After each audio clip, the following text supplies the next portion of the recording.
This is the Lone Creator YouTube. We hope this video helps. You begin by signing in and going directly to your site dashboard.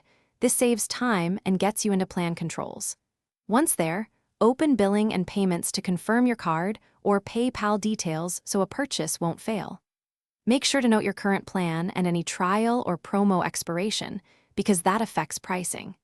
If you manage multiple sites, pick the exact site you're upgrading now so the charge applies correctly. This prevents accidental upgrades to the wrong site.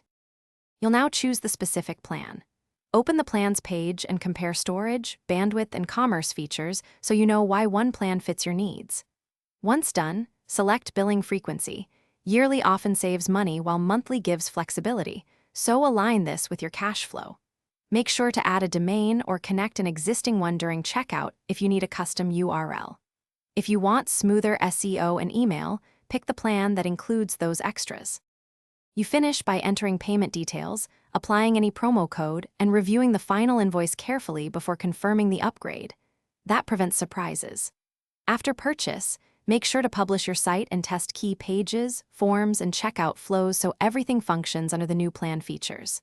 If something goes wrong, payment declined or features not active, clear your browser cache, retry the payment, and then contact Wix support with order ID. That usually resolves.